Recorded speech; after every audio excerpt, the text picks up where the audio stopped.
background, but Strat is a longtime journalist, now an executive coach, friend of mine for 30 years, and somebody who's a deep thinker about a lot of the things that we've been discussing on the stage this afternoon.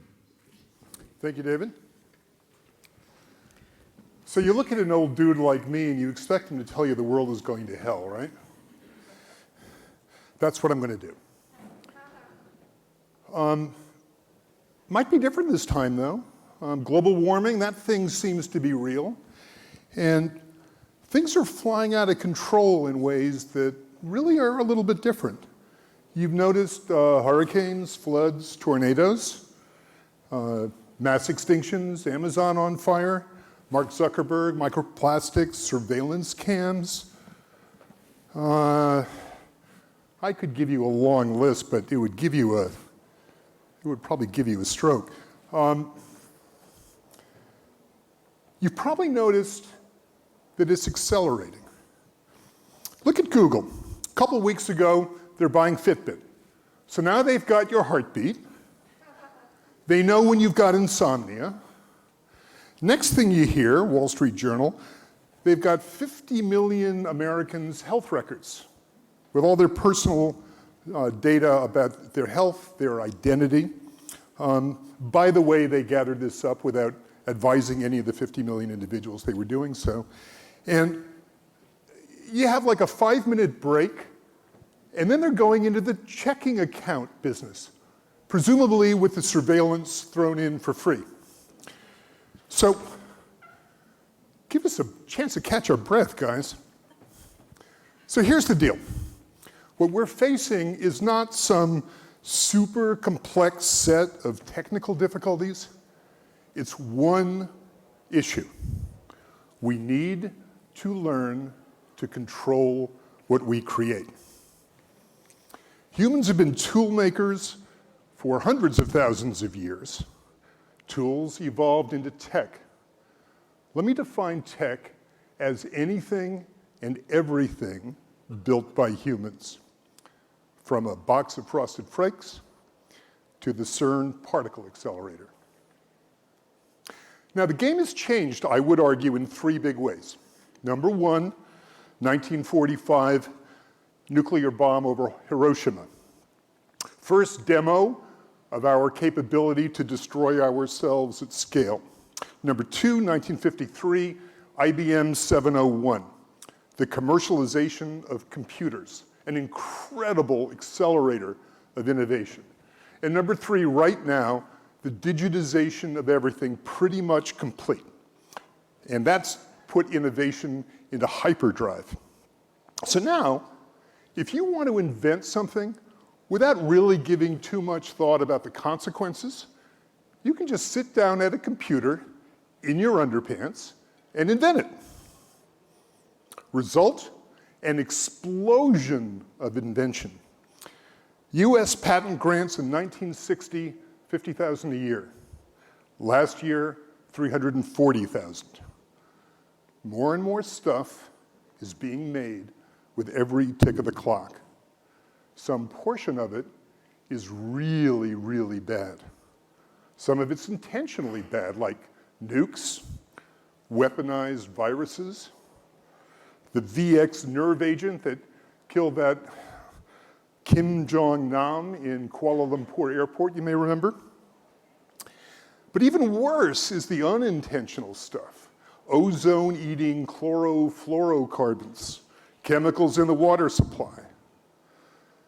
The unintended consequences of human technology have been accumulating throughout human history.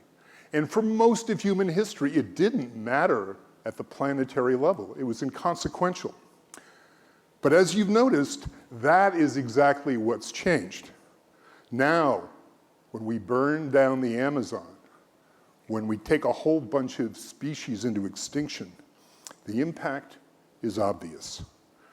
What hasn't changed is our inability to foresee the consequences of what we create.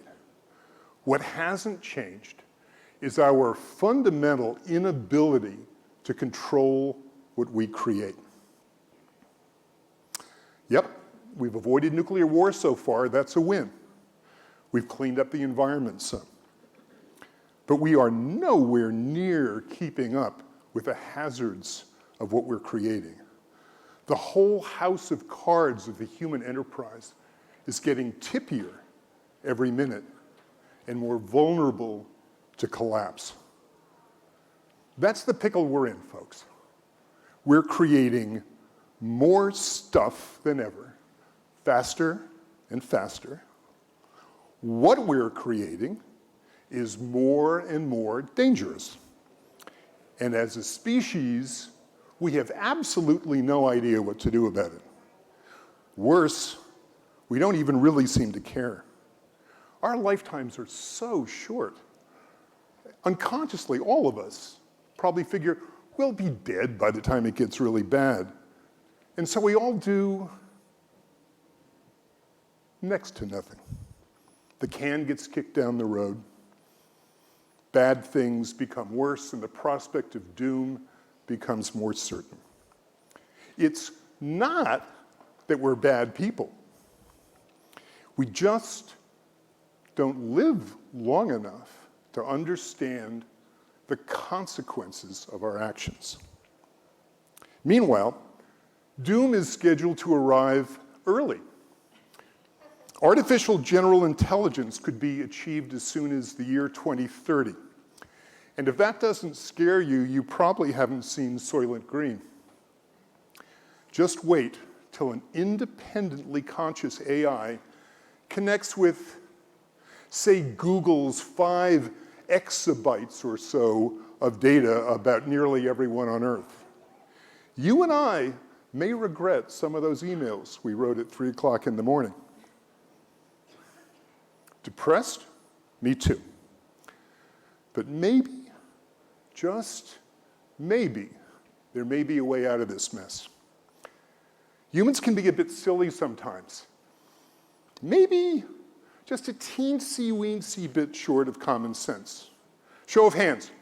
How many of you are on Facebook, WhatsApp, Instagram, Gmail? But we're also incredibly smart. As of today, the brain of any ordinary human being is vastly smarter than any AI. The plasticity of our cognitive apparatus is a gigantic advantage. You don't have to wait hundreds of years for evolution to save us, which it will never do. Our brains can rewire themselves, and they're doing that right there in that little video. And there's lots of those brains handy.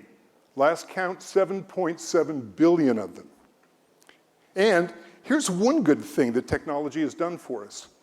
We've built an infrastructure of real-time communications that for all practical purposes connects every single person on Earth.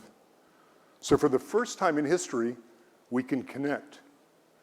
Probably for the first time in history, we've got an urgent species-level problem that we need to solve. And for the first time in history, for sure, we have the opportunity to network ourselves into some kind of global human supercomputer, a wetware device. We were smart enough to get ourselves into this mess. Maybe we're smart enough to get ourselves out. When you're trying to solve a really big problem like this one, sometimes the best strategy is no strategy. Engage with the problem, see what we come up with. We actually know how to do this. It's the basic startup model. Right now, we've already got the cocktail napkin. We got a name, Doombusters, cute logo, problem to solve, imminent doom, and an idea, global human supercomputer. Okay, the next steps are obvious. We already know them. Look around in your friends and acquaintances, find somebody that you respect, co-founder. Brainstorm with them. Develop ideas for a solution. Doesn't have to solve the whole problem, like what Mark Brand did. Lovely. That's the kind of thing we need. Solving part is okay. And we can worry later about funding, we can worry later about scaling, we can worry later about connecting it all up into the global computer. Then, if you're talented and lucky, it explodes. Once you start thinking along these lines, you realize we've probably got all the resources that we need to save ourselves. So why aren't we doing it? Let me put it a different way. Why aren't I doing it? Why aren't you doing it? The obstacle doesn't seem to be technical or financial. It's moral. We aren't taking responsibility for cleaning up the mess that our fellow humans have made. In fairness, why should we? Look at the world's biggest mess makers. Mark Zuckerberg, the human face of dystopia. Larry Page and Sergey Brin, Jeff Bezos. Do we see those guys stepping up? Not one of them is taking responsibility for the damage done by the companies that they personally control. So why should we lift a finger to solve problems that we didn't cause? Not fair. Well, life isn't fair. We've grown up in a system that carefully distinguishes between murder with intent, which can get you the chair, and manslaughter, which can get you get-out-of-jail-free card. The broad cultural idea that we all share is that if there's no intention, there's no responsibility. But guess what? The problem here is an accumulation of unintended consequences. So intent doesn't matter anymore. There's no one to blame. In fact, most of the perpetrators of all of this are long dead. What matter now are consequences and what we do about them. We're in a binary situation. Either everything goes to hell with consequences suffered by all those young people, all those yet to be born, and all the other species on the planet. Either that, or we solve the problem ourselves. That's the moral challenge facing you, me, and every conscious person on Earth. Simple choice, folks. Take a long, hard look in the mirror. Am I part of the problem? Am I part of the solution? If you've got children, look them in the eye. Tell them. Look, we all feel inadequate. None of us know what to do. None of us are Gandhi or Nelson Mandela or Mother Teresa or Martin Luther King. But if this problem is going to get solved, we're all going to have to start acting a lot more like them and less like selfish assholes. Pardon me, but you know that's what it is.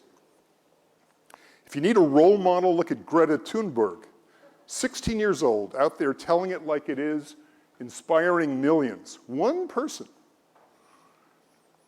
Obviously, we should all be good citizens, but there's more to this than eating hummus, sorting your garbage, sending $25 a year to the Sierra Club.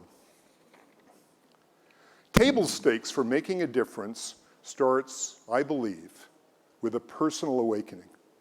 An awakening powerful enough for us to radically take responsibility for problems that we didn't cause.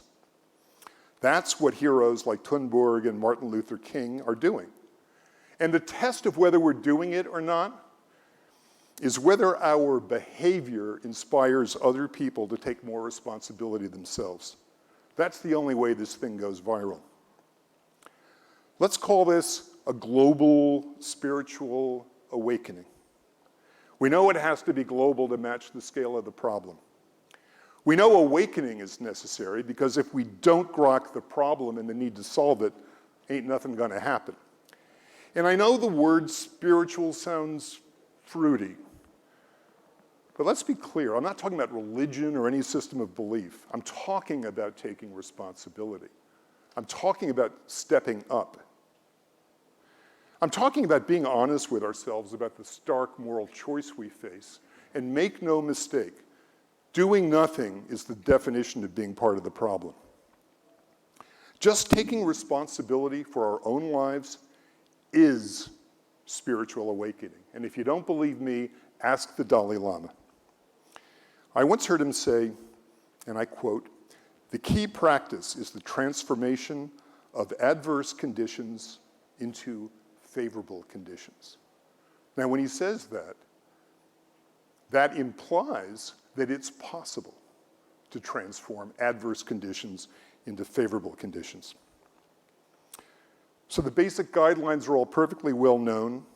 Love your neighbor, know yourself, and as Spike Lee says, do the right thing. If you look in the mirror and you see that you've got some work to do, welcome to the club. Let's do the work. Let's start organizing. Let's start wiring up that global human supercomputer. My father always used to tell me that nothing is impossible. When I was a kid, I had a hard time with that, but it's starting to make sense to me. We can do this, or not. You tell me.